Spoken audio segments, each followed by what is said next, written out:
A paz do Senhor, os irmãos e irmãs. É um prazer estar aqui com vocês mais uma vez para novamente refletirmos na palavra do Senhor. Inicialmente eu gostaria de agradecer cada um de vocês que oraram, que se preocuparam com o meu estado de saúde.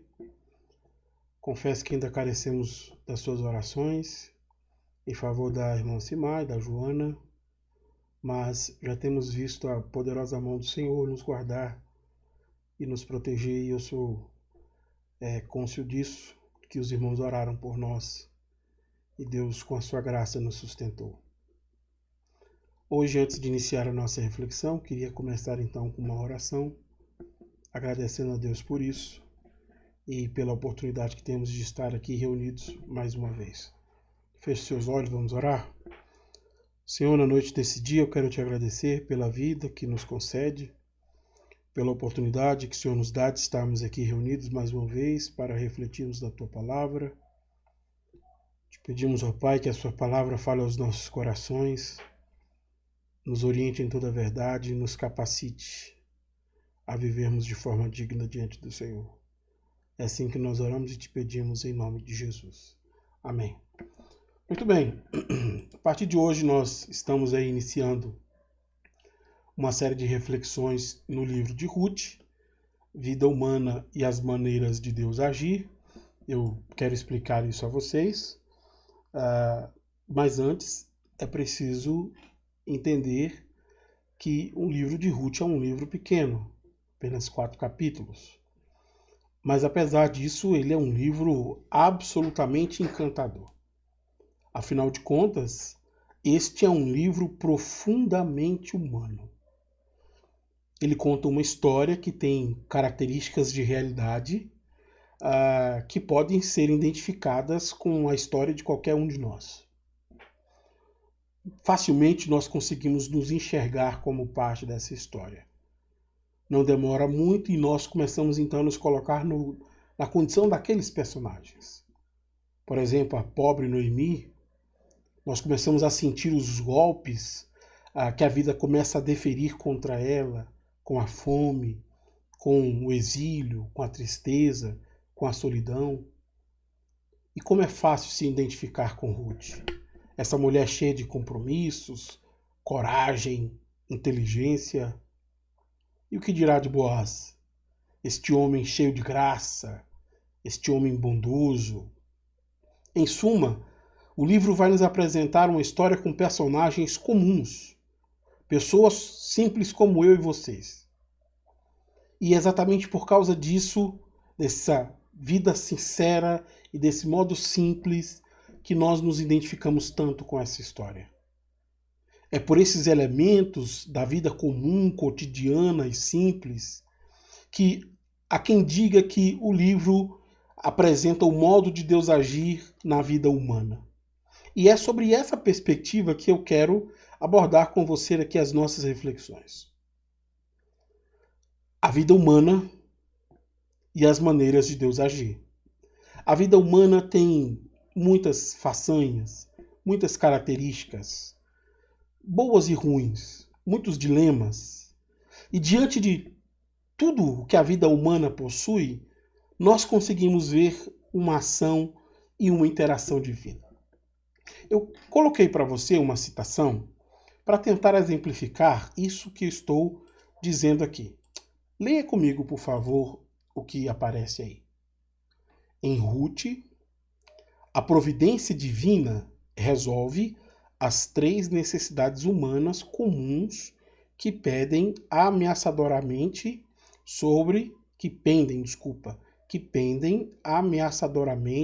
sobre a história como um céu escuro de um mau presságio. Comida, casamento e filhos. Ou seja, aqui no livro de Ruth, nós vamos perceber como Deus age na vida cotidiana de uma família israelita.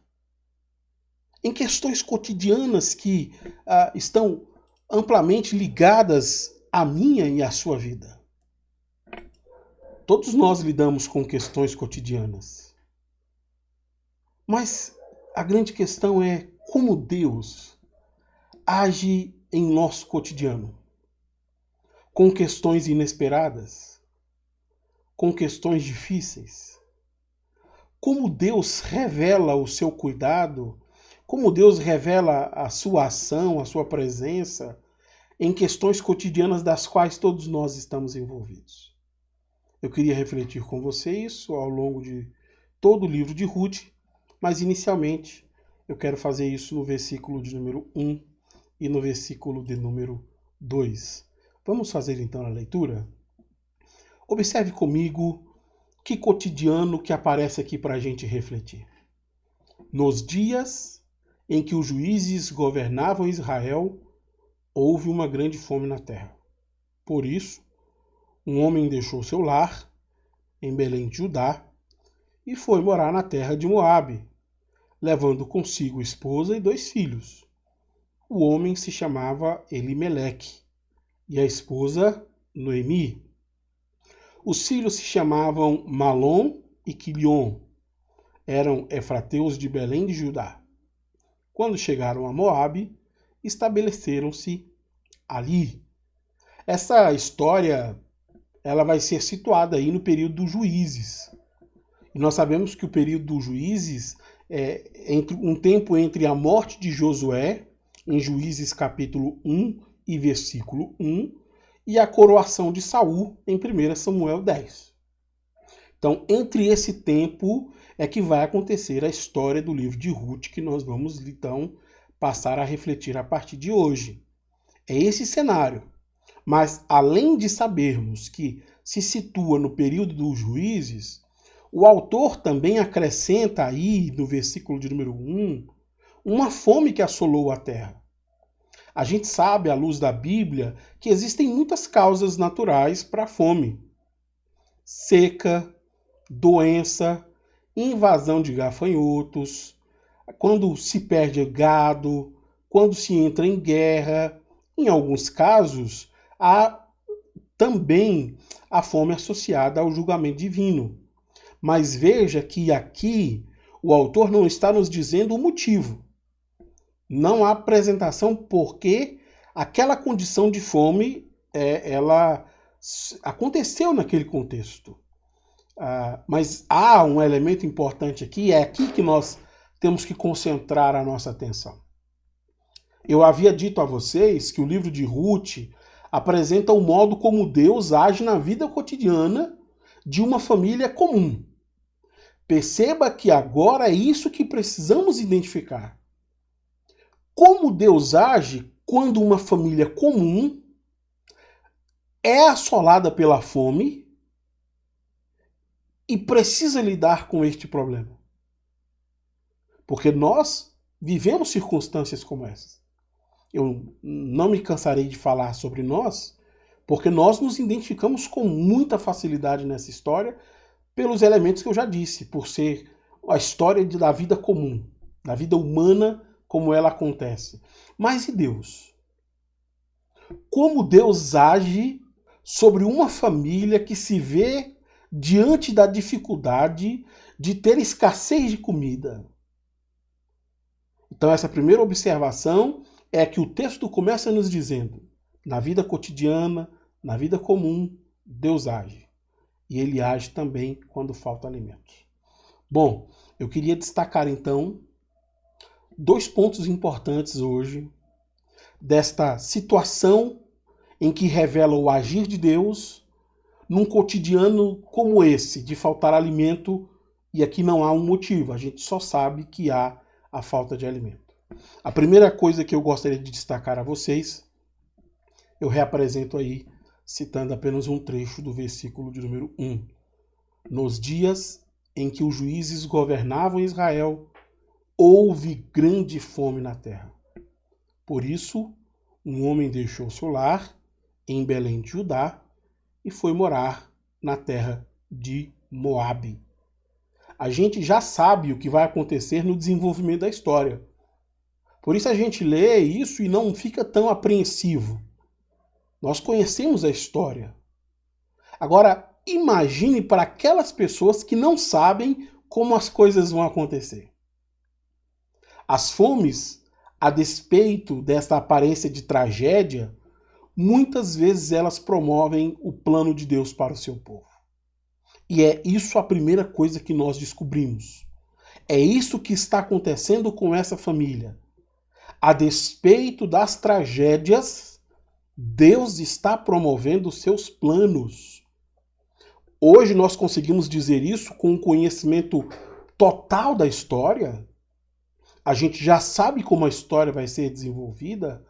A gente já sabe o final, né? O spoiler da história, como se diz. Mas naquele momento, aquela família precisava descobrir isso. A despeito das tragédias, Deus está promovendo seus planos. As tragédias não anulam os planos divinos.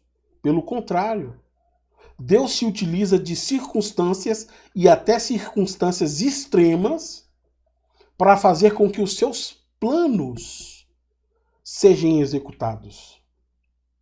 Deus está agindo na vida cotidiana dessa família. E nós precisamos entender isso. Assim como aquela família se viu diante de uma tragédia, as tragédias da vida, elas não são sem propósitos. Os planos de Deus são executados apesar das tragédias. Então somos nós que nos vemos limitados e não sabemos o desenrolar da história. Há uma condição em que nós nos assemelhamos com esses personagens. Porque nós não entendemos como o enredo vai se desenvolver. Mas mesmo que você não saiba como a história vai continuar, Deus está controlando todas as situações. Até mesmo por situações que têm aparência de tragédia, Deus utiliza estas situações para promover os seus planos. E essa é a grande primeira lição dessa história. A grande primeira lição é que na vida cotidiana, as tragédias que nos acontecem, em muitos momentos são tragédias onde Deus está promovendo a execução dos seus planos. O segundo ponto que eu gostaria de destacar a vocês aparece no final do versículo de número 2. Quando chegaram a Moabe, estabeleceram-se ali. Veja que a fome forçou aquele homem a abandonar a sua cidade, Belém de Judá, e migrar para Moabe. Agora, como é irônico tudo isso? Porque Belém de Judá significa casa de pão. Mas aquele homem não conseguiu se alimentar na casa de pão. Não havia pão na casa de pão. Em vez disso, ele, a sua esposa e os seus 2 filhos foram até a vizinha Moabe para morar como estrangeiros. Essa família, ela saiu de uma condição conhecida para um desconhecido. Eles agora são estrangeiros, estão indo para outra terra porque a fome assolou a nossa. E veja que esse texto ele vai ser construído de uma maneira a criar um elo temático entre essa história e outras histórias da Bíblia, para ser mais específico, a história dos patriarcas. Quando nós lemos essa história, há um elo de ligação entre essa história e a história de Jacó. E essa é a segunda lição valiosa que esse texto nos ensina. Deus age em cotidianos que se repetem. Como Jacó, Elimeleque e sua família encontraram comida em terra estranha. Como Jacó, eu repito, Elimeleque e sua família encontraram comida em terra estranha. Não é a primeira vez que um servo do Senhor vê o seu cotidiano alterado e precisa sair da sua localidade por causa da fome. Como também não é a primeira vez que Deus age nessa situação. Por isso, essa é a segunda lição valiosa que todos nós temos que aprender. Deus age em cotidianos que se repetem. Ele agiu no cotidiano de Jacó, que teve fome e precisou sair do seu lugar. Ele agiu no cotidiano de Elimeleque, que teve fome e precisou sair do seu lugar. E ele vai agir em outros cotidianos que se repetem como esse. Então, ler o livro de Ruth vai nos mostrar algo extraordinário sobre a graça divina. Deus age em cotidianos que se repetem. Assim como Deus operou grandes coisas com o seu povo naqueles contextos, sobre os mesmos contextos dos quais a nossa vida vai passar, nós veremos a ação sobrenatural do Senhor. Por isso que esse livro é maravilhoso. Este livro é maravilhoso porque vai nos mostrar a ação de Deus na vida humana, nas questões cotidianas. Eu gostaria de terminar convidando você a vir para a nossa segunda reflexão domingo que vem. Mas eu queria terminar com uma citação que ela é extremamente poderosa. Ela é um trecho de uma pregação do pastor Dietrich Bonhoeffer. Ele disse assim: sejamos sinceros e não irrealistas. Vamos fazer a pergunta: qual é o significado de fraqueza neste mundo? Sejamos sinceros e não irrealistas. Vamos fazer a pergunta: qual o significado de fraqueza neste mundo? Deus é poderoso, onde a humanidade não é nada. Deus é poderoso, onde a humanidade não é nada. A vida humana é assim. O cotidiano tem situações que nos envergonham, que fogem ao nosso controle. E por que há tanta fraqueza neste mundo? No livro de Ruth nós descobriremos que Deus é poderoso onde nós não somos. Venha comigo refletir na palavra de Deus e permitir entender como em nossos cotidianos há uma ação soberana do Senhor, a vida humana e as maneiras de Deus agir. Feche os seus olhos, deixa eu orar por você. Jesus, todos nós passamos por situações da vida que revelam o extremo da sobrevivência. Situações que nos envergonham. E é preciso ser realista. É preciso ser honesto. Há muita fraqueza neste mundo. Assim, Senhor, como a história de Ruth, nós lidamos com muitas fraquezas. Mas assim como na história de Ruth, pedimos ao Senhor que se revele poderoso aonde nós não somos nada. Ó Deus, permita-nos aprender que as tragédias promovem o seu plano e nós acreditamos que o Senhor tem um plano. E também, Senhor, nos ajuda a entender que o Senhor age em cotidianos que se repetem. As situações que se repetem revelam o mesmo Deus cheio de amor e graça. É por isso que eu oro pela pessoa que me ouve, por cada um de nós, e assim te peço, em nome de Jesus. Amém.